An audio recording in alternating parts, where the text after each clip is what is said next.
Ikiwa ni matembezi ya amani yaliyojumuisha vijana mbalimbali wakiwemo vijana wa Chama cha Mapinduzi UVCCM jengo la Babati mjini kwa lengo la kusherehekea miaka 4 ya Daktari Samia Suluhu Hassan tangu alipokuwa Rais wa Jamhuri ya Muungano wa Tanzania. Vijana hao wameeleza dhamira ya kufanya matembezi ya amani ikiwa ni pamoja na kuonesha juhudi zilizofanywa na serikali katika kuleta miradi ya maendeleo. Na hapa tukazungumza na mwenyekiti wa umoja wa vijana wa Chama cha Mapinduzi UVCCM jimbo la Babati mjini akieleza dhamira ya kufanya matembezi ya amani kwa lengo la kumpongeza Daktari Samia Suluhu Hassan kwa kipindi cha miaka 4. Kwa jina naitwa Magdalena Wilbard Urono, ndiye mwenyekiti wa umoja wa vijana wa CCM wilaya ya Babati mjini.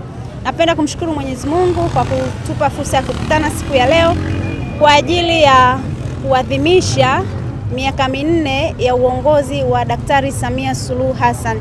Siku ya leo tumefanya matembezi, tumezunguka hapa mjini kati kwa ajili ya kumpongeza mama yetu na Mheshimiwa Rais wa Jamhuri ya Muungano wa Tanzania kwa kazi kubwa ambayo ameifanya katika wilaya yetu. Tuna kila sababu za kumpongeza mama huyu na kumwombea pia, kwa sababu kazi zipo na zinaonekana, na sisi kama umoja wa vijana wa CCM tumesema leo tupite tuelezee umma kwamba mama amefanya nini ndani ya miaka 4 ya uongozi wake. Sisi wote ni mashahidi, tumeona miradi mbalimbali ya maendeleo katika wilaya yetu. Tunamshukuru Mheshimiwa Rais na tunajivunia yeye. Kwanza kuna ile mikopo ya 10% imerudi. Sasa hizi vijana wetu wananufaika, wanapatiwa mikopo ambayo haina riba, wanafanya shughuli za maendeleo. Mheshimiwa Rais amezidi kutengeneza mazingira mazuri ya vijana wa Kitanzania kuweza kujiajiri. Sasa hizi tunapata elimu ya ufundi bure kutoka kwenye chuo cha VETA. Hii ni hatua kubwa sana.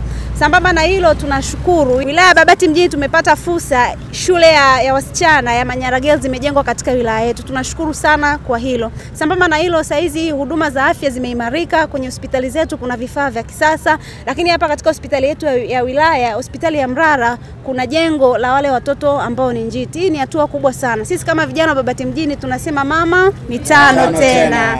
Kwa majina naitwa Flora Joseph. Ni mwanachama wa CCM, ni mwanachama wa UVCCM, pia ni mwanachama wa Chamata Association. Mimi kama kijana nimenufaika sana na Mama Samia, nikiwa pia kama mtoto wa kike ambaye mwezi Machi tumesherehekea sikukuu ya wanawake. Pia nimekuwa mmoja wapo kati ya watu ambao nimejivunia sana kuwa mwanamke. Napenda kumpongeza sana Mheshimiwa Rais kwa kazi ambazo amezifanya, anaendelea kuzifanya halali usiku na mchana. Mama yetu Daktari Samia Suluhu Hassan kama mnavyoona anahangaika usiku na mchana kwa ajili ya nchi yetu. Kwa hiyo rai yangu kwa vijana, tujitolee na sisi kumsupport Mama Samia Suluhu Hassan, tushike nafasi mbalimbali za ubunge, madiwani, viongozi sehemu yoyote kwenye kata, tushike viongozi, tuchukue nafasi hizo. Nichukue nafasi hii kuwapongezeni sana vijana wa Babati kwa mshikamano, lakini niwapongeze wananchi wote wa Babati kwa kukiheshimisha chama. Babati mjini tumepata 100%. Niseme kidogo pia, vijana, ni mwaka wa uchaguzi. Uchaguzi una mambo mengi. Naomba niseme kidogo kuhusu adui rushwa.